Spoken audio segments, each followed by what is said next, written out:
dia, boa tarde, boa noite, boa madrugada, galera seviana. Estamos iniciando a nossa segunda temporada do Sevcast. Vamos para o nosso primeiro episódio desta segunda temporada do Sevcast, que é o podcast do Sev como revisão para o Enem segundo dia. Hoje, para agigantar esse momento, temos a presença de três grandes monstros do ensino básico aqui do estado do Piauí, quiçá do Nordeste do Brasil. Temos os professores Antenor Fortes de Biologia, Danilo Galdino de Física e Wagner Filho de Matemática, o homem do Corolla. Dá o alô inicial, como vai? Tudo bem, Wagner Filho? Beleza, galera? É um prazer estar aqui com vocês nesse podcast. Isso, que é o podcast, que é o Sevcast. É o podcast do sucesso. Exatamente. Como vai, Danilo Galdino? Opa, muito bem, dizer que é mais uma vez um prazer imenso estar aqui, levando conhecimento para os nossos alunos obterem o grande sucesso deles. Beleza. Vai da SEV.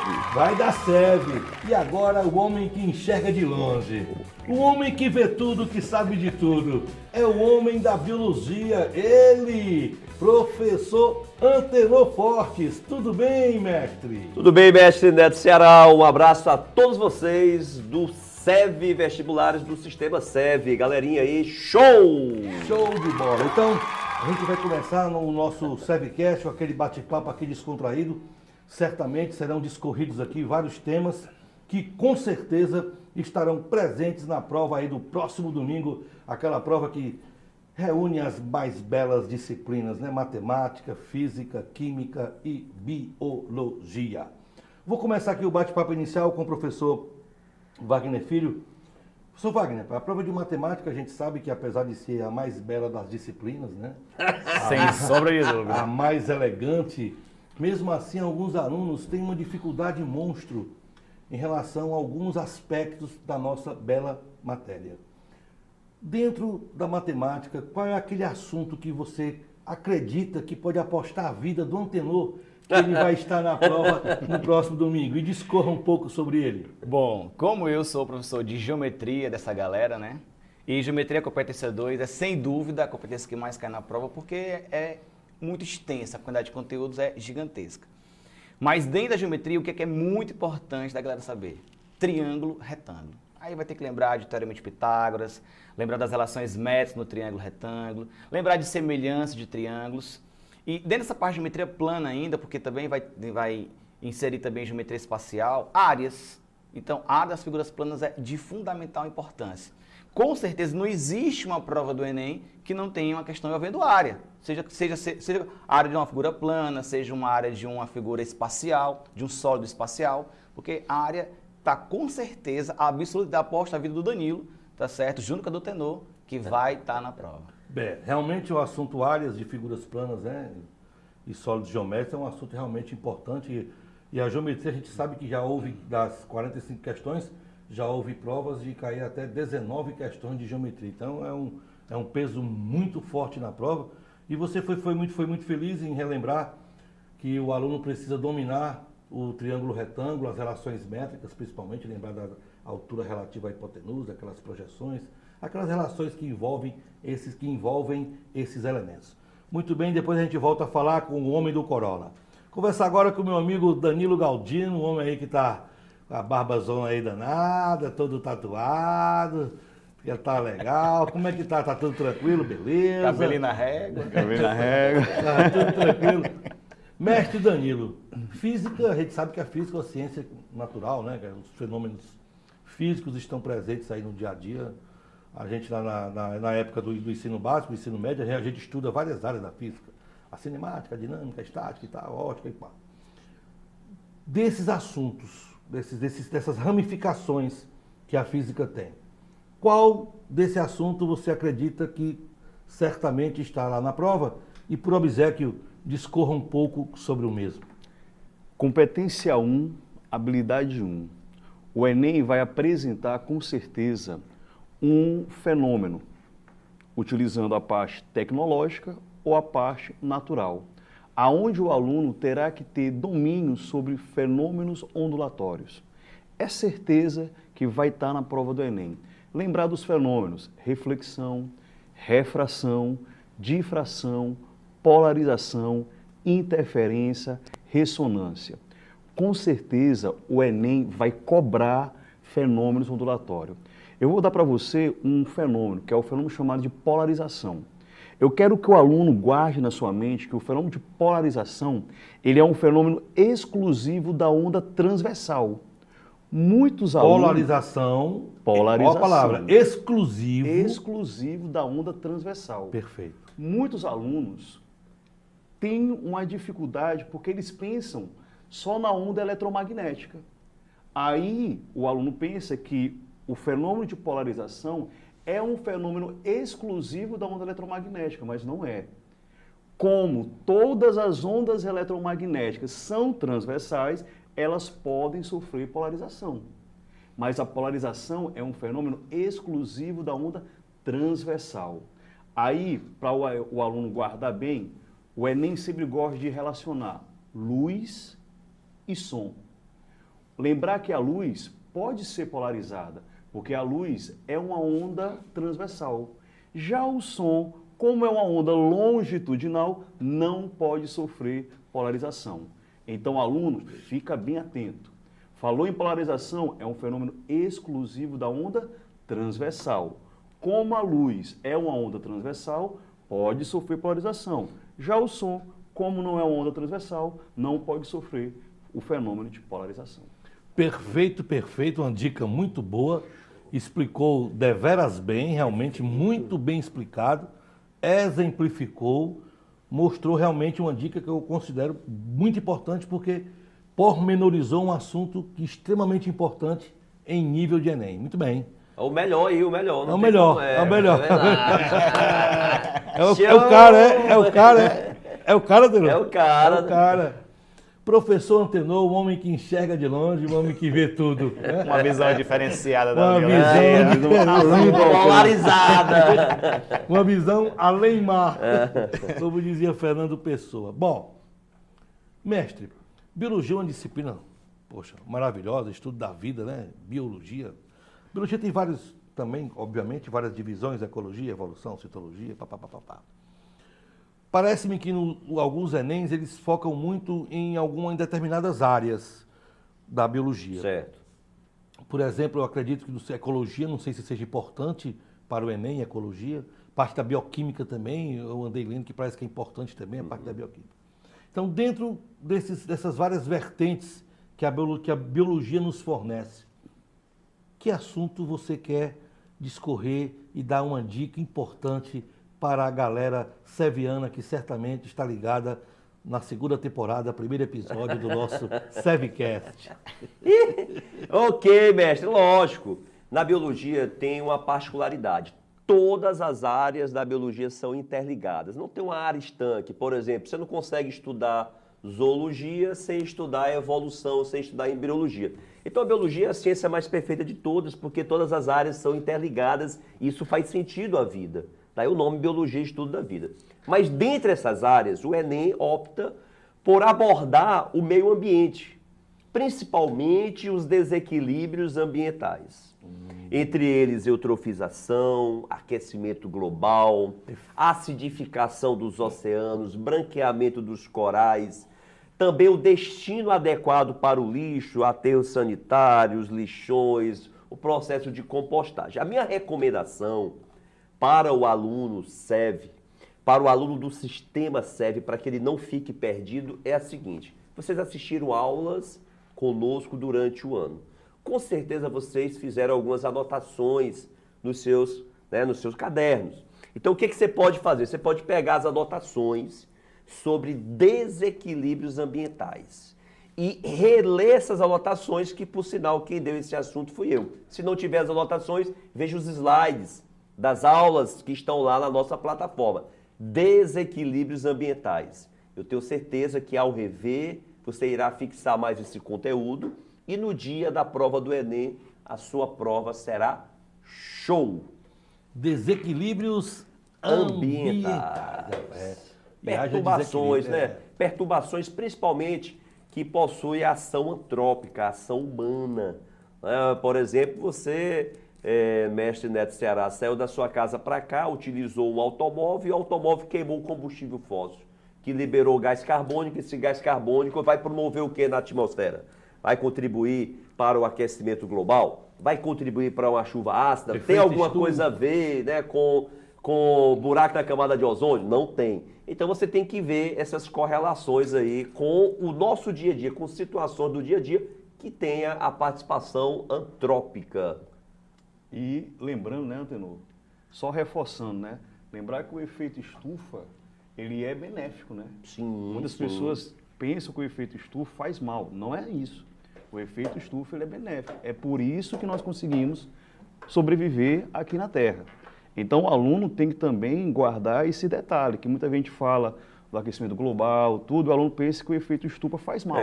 Não é bem assim. E outra coisa interessante, a questão do efeito estufa, ele é benéfico, mas desde que esteja na quantidade adequada, né, de retenção de calor. Mas assim, um aluno uma vez me perguntou na sala, puxa, aquecimento global, isso de fato existe? A Terra não é se resfriando?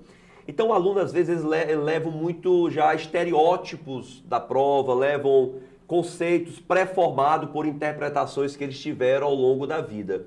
Mas eu quero deixar bem claro para você, aluno do sistema SEV, se detenha única e exclusivamente ao que o texto base da questão está expondo para você. Se o texto estiver dizendo que o aquecimento global é fake, aí sim você vai interpretar dessa forma. Mas se não estiver falando disso, não vá questionar o Enem, tá bom? Vamos interpretar a questão da melhor forma, tendo sempre na matemática, na física, na química, em todas as disciplinas, na biologia, como referência o texto base. Toda a questão do Enem tem 3 componentes. O texto base, que pode ser uma figura, pode ser uma situação, um fenômeno, uma situação matemática. Tem em seguida o enunciado, que nós podemos sinônimo de pergunta, e depois nós temos as alternativas com seus distratores e a alternativa correta. Então sempre se detenha ao texto base. Bom, dicas simplesmente maravilhosas foram colocadas aqui pelos nossos professores convidados de hoje, Wagner Filho, Danilo Galdino e Antenor Fortes.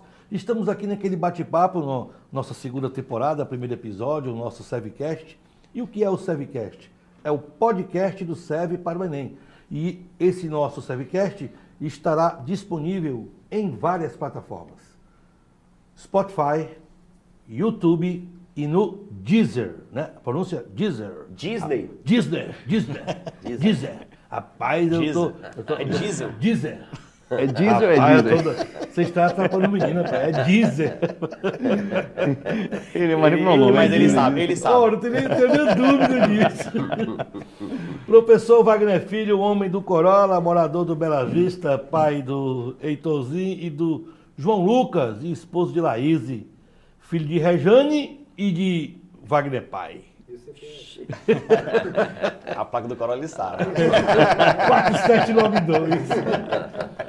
Mestre Wagner, como nós somos professores, né? Pelo menos ainda sou professor, penso eu, da mais bela disciplina, que é a matemática, né? Porque, para quem não sabe, viu, Antenor? A palavra matemática, ela vem do grego, matematikos. E o seu significado, ao pé da letra, é o prazer em aprender. Então, o significado da palavra matemática é o prazer em aprender.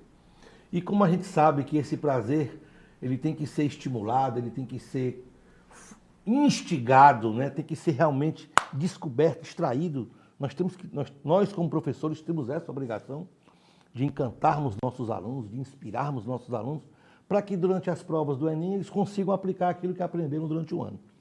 A matemática, professor Wagner, ela tem uma parte lá na competência 3 e 4, né, que elas se misturam ali, parte de escala, de porcentagem, de proporcionalidade, né, que são temas interessantes.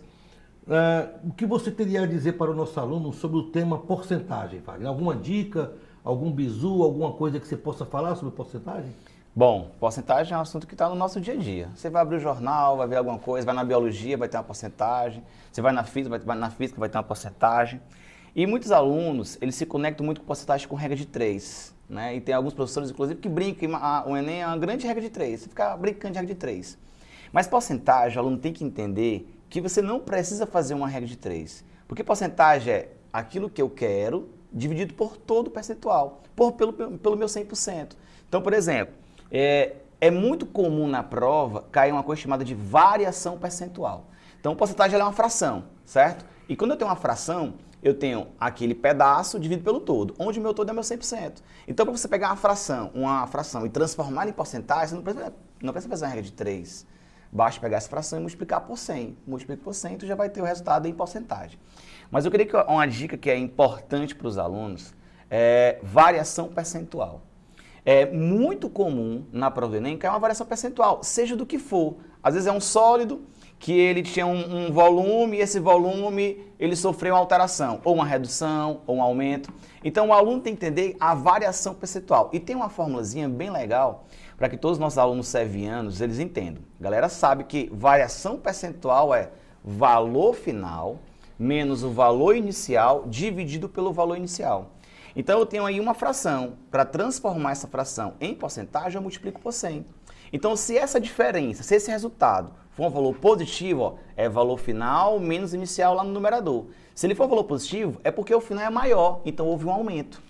Se esse valor, o resultado, né, dessa fórmula, for um valor negativo, é porque houve uma redução.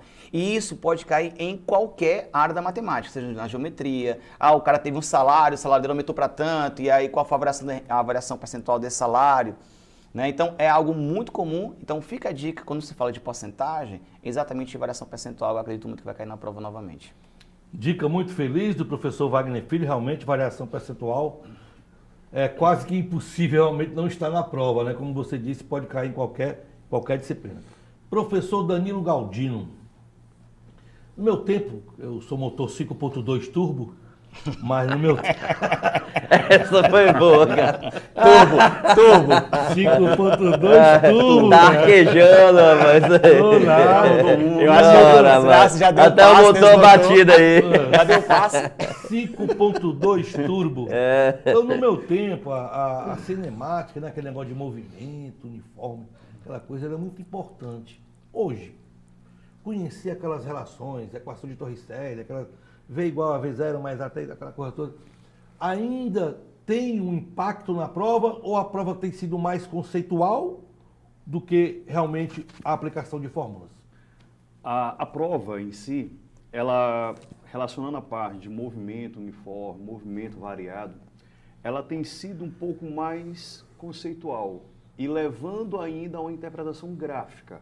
Mas é claro que ainda continua caindo aquela parte tradicional, onde o aluno precisa guardar aquelas expressões da velocidade, da aceleração. Mas o que eu quero que o aluno guarde, principalmente, é a relação, a diferença, quando ele lê no enunciado de um movimento classificado como uniforme e um movimento classificado como uniformemente variado. Quando ele estiver lendo a questão e disser que o módulo da velocidade permanecerá constante, eu quero que ele entenda que se o módulo da velocidade permanecerá constante, esse movimento será um movimento uniforme. Quando ele disser que, nesse caso, ele vai ter uma aceleração escalar constante, ele vai ter, nesse caso, um movimento classificado como sendo um movimento uniformemente variado. E não esquecer das relações gráficas. O gráfico da posição, o gráfico da velocidade, o gráfico da posição em função do tempo, quando você tiver um movimento variado. E lembrando, o Enem, quando ele vai cobrar alguma questão envolvendo velocidade, ele cobra uma situação real. O que isso quer dizer? A velocidade que ele vai te dar vai estar em quilômetro por hora. Só que quando tu fizer o cálculo, tu tem que converter para metro por segundo. E lembrar que para converter de quilômetro por hora para metro por segundo, dividir por 3,6. E quando a questão pedir como resposta o valor da velocidade, você vai encontrar a velocidade em metro por segundo e tem que converter para quilômetro por hora, multiplicando pelo 3,6. Então o aluno tem que estar atento a isso. O Enem vai te dar uma situação e na situação real, o velocímetro ele marca em quilômetro por hora. Então tem que ter esse cuidado, converter de metro por segundo para quilômetro por hora ou de quilômetro por hora para metro por segundo. Beleza, beleza, professor Galdino dando dicas fantásticas sobre a física, né? Professor Antenor Fortes, pai da Júlia, né? A gente, eu estou, claro que eu sou professor de matemática, não tenho conhecimento nenhum de biologia, sou muito, ou muito superficial, na verdade, né? Extremamente superficial. Aquela parte de divisão celular, citologia, tem algum peso no Enem? Tem alguma importância? Ou caiu no esquecimento? Boa, boa. É assim, toda a biologia costuma ser abordada no Enem. Quando se fala de citologia, a divisão celular em si, o que ocorre na prófase, na metáfase, na anáfase, na telófase em si, o que ocorre em cada ponto não é o foco do Enem. O que o Enem cobra em divisão celular? Não é você decorar o que acontece em cada fase, mas qual o objetivo de uma mitose? Qual o objetivo de uma meiose? Por exemplo, o indivíduo cresce por mitose. E aí o indivíduo tem agora um defeito na célula. Aquele defeito não foi reconhecido pelos pontos de checagem. Aquela célula não entrou em apoptose, aquela célula não entrou em suicídio celular. Então aquela célula vai se dividir por mitose e vai formar o tumor, que pode ser benigno ou maligno. Então veja que eu falei de mitose, mas eu falei de multiplicação da célula defeituosa para formar um tumor maligno, que no caso é o câncer. Lembrando a todos vocês do sistema SEV, que quando se fala de câncer, todo câncer é genético. Todo câncer é devido a um erro no material genético. Isso induz a célula a se dividir de forma anormal. E se lembrem que mutações no nosso corpo, elas são super normais e ocorrem com muita frequência. Mas por que nós não temos câncer também em grande quantidade, com grande frequência? Porque no nosso corpo existem os chamados pontos de checagem. E isso é muito importante para você, aluno SEV. Quais são os pontos de checagem? São aqueles pontos que verificam todo o processo de divisão celular. Por exemplo, eu vou numa fábrica montar um carro. Aí eu preciso colocar os pneus, o chassi do carro, os bancos, o motor do carro. E cada uma dessas etapas tem uma pessoa que é responsável por verificar se o processo de fato foi feito de forma adequada. A mesma coisa da célula. Durante a divisão da célula, nós temos 3 pontos de checagem. Anote aí.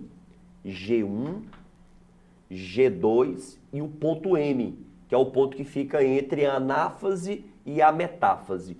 Nesses 3 pontos, proteínas, principalmente uma proteína chamada de P53, verifica se está tudo adequado com a célula. E aí o que você deve levar para o vestibular?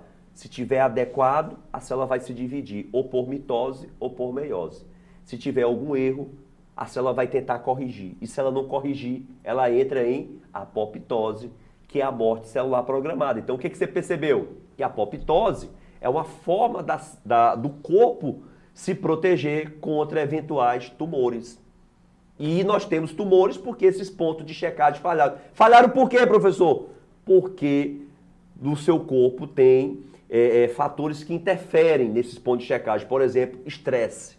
Pessoas muito estressadas liberam radicais livres. Os radicais livres são moléculas instáveis que interferem nos pontos de checagem. Pessoas que têm HPV, viu, Danilo? Pessoas que têm HPV, que é um vírus transmitido via relação sexual, por exemplo, ele pode interferir, por exemplo, no processo do ponto de checagem, em especial do ponto G1. É por isso que as mulheres que têm HPV têm mais incidência de câncer de colo de útero. Aí só para finalizar, eu vou fazer uma pergunta aqui para vocês que estão aqui presentes. Seguinte, se câncer é por mitose e tem que ocorrer algum erro na mitose, por que é mais comum o câncer de colo de útero na mulher e não câncer de pênis no homem, por exemplo, promovido pelo HPV? Porque o homem pode ter HPV, que é o vírus, que é o papiloma vírus humanos, que causa umas verruguinhas na região da genitália. A mulher também pode ter HPV, mas por que o câncer é mais comum na mulher? Por que a incidência é maior? Por quê? Porque vocês estão percebendo que é devido à mitose. Então, quanto mais mitose sofrer aquele tecido, maiores as chances de uma mitose dar errada. Então, o útero da mulher, todo mês, se espessa, né? E aí, para ele se descama, e para ele se regenerar, tem que ter mitose. Qual é o câncer mais comum nos seres humanos? É o câncer de pele. Por quê? Porque a nossa pele está se regenerando constantemente e fica exposta à luz solar. Ela sofre mais mitose. Então, lembre-se que quanto mais mitose aquele tecido sofrer, maiores são as chances daquele tecido apresentar um tumor. Massa. Show! Muito obrigado. Eu Show! aprendi. Tem que Agora eu respeitar. aprendi. Tem que respeitar os pontos de checagem. G1, G2 e PM.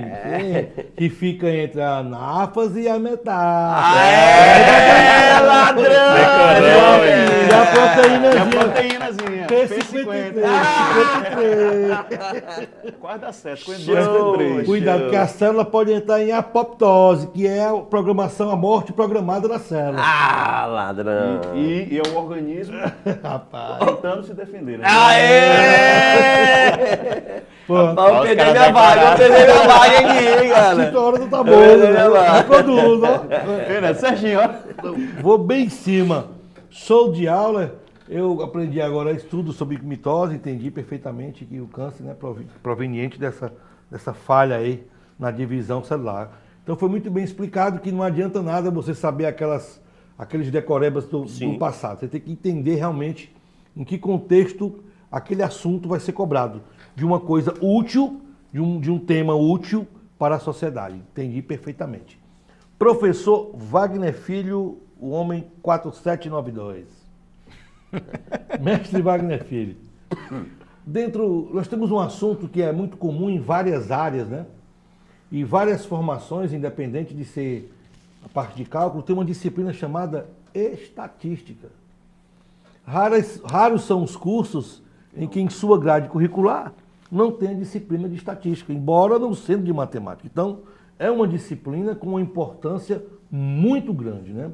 E no Enem a gente sabe que todo o Enem vem caindo muito essa parte de estatística, né? Não cobrando só algo conceitual, como também cobrando do aluno saber fazer o cálculo de uma mediana, de uma moda, etc.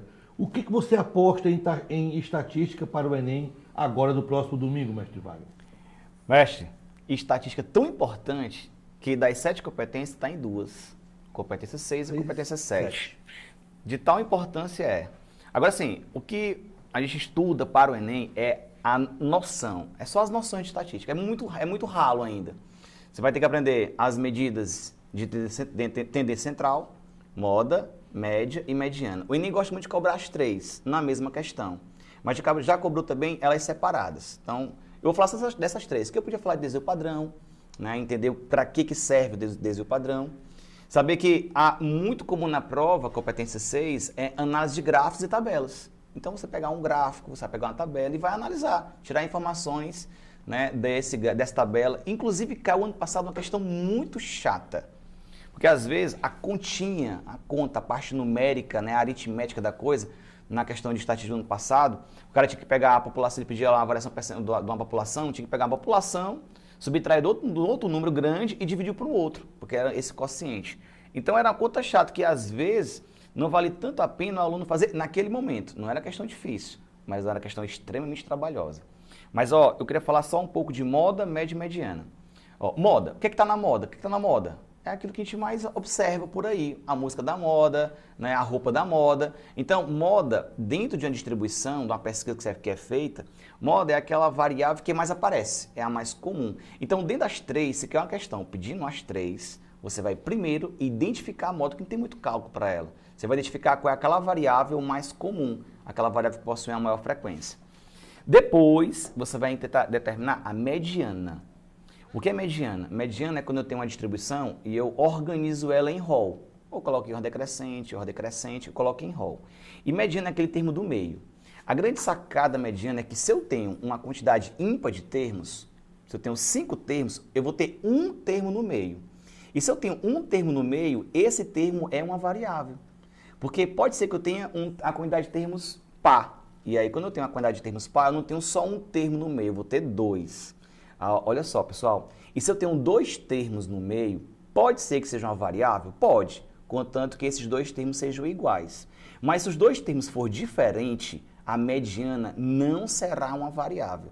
Então, às vezes, nessa sacada, você vai olhar para a alternativa, porque você vai ter alternativa, então você não precisa muitas vezes calcular. Então, eu olhei lá na questão, aí eu já eliminei pela moda. Ó, moda não pode ser essa, não pode ser essa, alternativa não pode ser essa. Eliminou 3, ficou entre 2, só pela moda. Aí na mediana, se for a quantidade de termos ímpar, ela tem que ser uma variável. Então se tiver uma questão lá que diz que a mediana não é uma variável, joga fora. Não será ela, será essa a resposta. Porque média, que é muito comum, mas ela é a mais trabalhosa. Então se você for calcular, se precisar calcular, e o Enem já caiu várias questões que a gente não precisava calcular a média. Porque é a soma de todo mundo dividido pela quantidade, que é um pouco mais burocrático esse cálculo. Já caiu questão que era só de média? Já. É uma questão mais chata, porque você vai ter que calcular essa média, soma todo mundo e divide pela quantidade. Lembrar de média, aritmética ponderada, né? Que quando eu tenho uns pesos, que também é muito comum. Mas da sacada é média, mediana e moda. Primeiro calcula a moda, identifiquem a moda, depois calcula a mediana. A maioria das questões do Enem que falou de mediana, a quantidade de termos era a quantidade de termos ímpar, tá certo? Porque se for par, aí pode ser que não seja uma variável. Show, cara. Show de bola! Essa dica foi muito boa, porque é uma dica que faz com que o aluno ganhe tempo, né? É a grande O diferença. professor né? Wagner já mostrou o caminho, meu filho. Não queira teimar, meu bem. O primeiro você vai calcular a moda, depois a mediana. Caso seja necessário, você calcula a média. A questão mais interessante de moda foi aquela do elevador, lembra? Aquela foi linda. Aquela questão do elevador é fantástica porque o aluno, moda é aquele que mais aparece. Só que na questão, ele teria que calcular a quantidade de pessoas no elevador. Aí onde está o texto. O aluno, às vezes, na pressa, não lê o texto como um todo, não lê o texto direito. Né? Qual E é ele a pediu- moda aí? É andar de elevador? Eu não entendi ainda esse negócio da moda, né?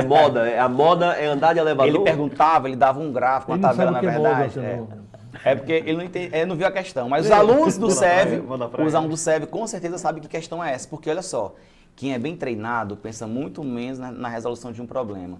E a grande diferencial do aluno SEV é porque ele treinou bastante, ele fez várias questões. E o aluno com certeza sabe que questão é essa. E o Enem, é importante que você faça várias questões para você sentir como é que é a prova. A prova é uma prova boa, é uma prova gostosa de fazer. O problema é o tempo. O cara tem 5 horas para fazer a prova. Mas 5 horas ainda, às vezes, não é o suficiente para fazer a prova como um todo. Mas o mais importante de tudo é que você leia a prova toda. Às vezes, a matemática sempre foi prejudicada em relação a isso. Porque antigamente era linguagens, primeiro linguagem, depois matemática. E agora tem natureza e depois matemática. Então, essa estratégia, qual questão, ou melhor, qual disciplina eu vou fazer primeiro, tá certo? É muito de cada um. Então, se você sabe matemática, comece pela prova de matemática. Se você sabe biologia, comece pela prova de respondendo as questões de biologia. Se eu gosto muito de física, então essa estratégia é do aluno. Então, ele fez simulado exatamente para que nesse momento ele não precisa mudar a estratégia. Ele faça aquela estratégia que ele adotou durante um ano todo. Porque, com certeza, a aprovação virá nesse próximo Enem. Perfeito, perfeito. Dicas colocadas, dicas protaladas, dicas faladas pelo meu amigo Wagner Filho, o homem do Corolla. Professor Danilo Galdino, rapaz, o homem da física. Danilo, das 15, porque são 15 questões de física mais ou menos, né? 15, né? 15 questões. A parte da física moderna não é muito importante. Ela não é cobrada. Não é cobrada. E Não é a cobrada. física elétrica é Sim, cobrada? É cobrada. Algum assunto com mais chance, capacitor, essa parte resistor, como é que é? Campo elétrico. O aluno, na parte de eletricidade, eu quero que o nosso aluno, ele pegue e enfatize um pouco mais a parte de associação de resistores. Porque é isso realmente que é cobrado. O aluno tem que entender que essa associação ela poderá ser em série ou em paralelo. E quando ele estiver falando dos eletrodomésticos na sua casa, você vai perceber que ali você vai ter uma associação em paralelo, aonde a corrente elétrica ela se divide para cada um dos aparelhos. É por isso que você está utilizando o chuveiro elétrico, por exemplo, e está utilizando a TV. E quando você desliga o chuveiro elétrico, a TV ainda continua funcionando, porque vai corrente para o chuveiro e também vai uma corrente para onde? Para a TV. Então, quando falar de uma associação em paralelo ou uma associação em série, eu quero que o aluno lembre, potência é U vezes I. É a DDP, que nós chamamos de diferença de potencial, vezes a intensidade da corrente elétrica. E, querido aluno, fica bem atento. Falou em associação em paralelo e eu tenho 10 aparelhos, a potência total do meu circuito equivale a DDP total vezes o valor da intensidade da corrente do circuito. Então, se eu tenho, por exemplo, uma potência total de 4.000 watts, se eu somar as potências de cada um dos elementos do meu circuito, quando eu somar tudo em paralelo, tem que dar quanto? Tem que dar 4.000. Então, o aluno tem que ficar atento a isso. Eu vou utilizar um chuveiro. Além do chuveiro, eu posso utilizar ainda quantas lâmpadas em paralelo? Se a potência total é 4.000, eu vou lembrar, a potência total menos a potência, no caso do meu chuveiro, vai ser igual ao que sobrou para a lâmpada. E quando eu somar as potências da lâmpada, mais a potência do meu chuveiro, equivale à potência total do circuito. E potência é UI. Ui. U vezes I. Ui. U vezes I. Pronto. Lembrando que se tiver a mesma DDP, qual lâmpada vai brilhar mais? A lâmpada que for percorrida por uma maior intensidade de corrente elétrica. Porque se potência é U vezes I, para ter o maior valor dessa corrente elétrica passando por esse dispositivo, o que eu vou fazer com a resistência? Eu vou diminuir. Porque se eu diminuo a resistência, eu vou perceber que ali vai ter uma maior passagem da corrente elétrica. Aí o aluno tem que ficar atento a esses detalhes. O negócio aí é show de bola, meu amigo Reitno. O negócio aí é pancada. Você nem foi que falou aí, rapaz. Só sei que se desligar a televisão, o chuveiro elétrico continua funcionando e vice-versa. E vice-versa, né? Só sei disso aí, né? Desligou a televisão, tá lá, né? Se cair isso no Enem, eu acerto. Tá certo, né? Mestre Antenor, já estamos aqui quase chegando aí. Já estamos aí a poucos Finalmente. minutos. Porque a gente vai fazer o nosso tempo aqui é mais ou menos 40 minutos. Já estamos com quase 37 minutos de Sevcast. Passa rápido. É um Passa bate-papo demais. interessante, né? A gente vai conversando aqui. Queria que você desse a sua dica final, já fosse se despedindo da galera seviana e dando aquela força, aquele apoio para o aluno seviano que está participando do nosso Sevcast. A minha dica final para os alunos do Sistema SEV é ter confiança. Ter confiança. Todas as pessoas que têm confiança, que têm autoestima, que têm motivação, parece que as coisas dão certo mais facilmente. Não sei o que é isso não, é uma magia. Eu acho que é energia, eu acredito muito que tudo o que rege a nossa vida, o planeta, o universo, é energia.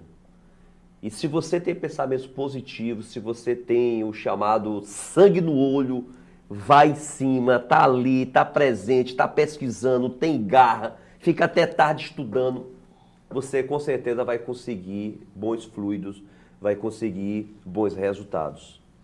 E eu quero finalizar aqui com a mensagem do Charlie Chaplin, que eu até tatuei aqui no meu braço, a frase que diz o seguinte, que o sucesso, ele visita aqueles que persistem.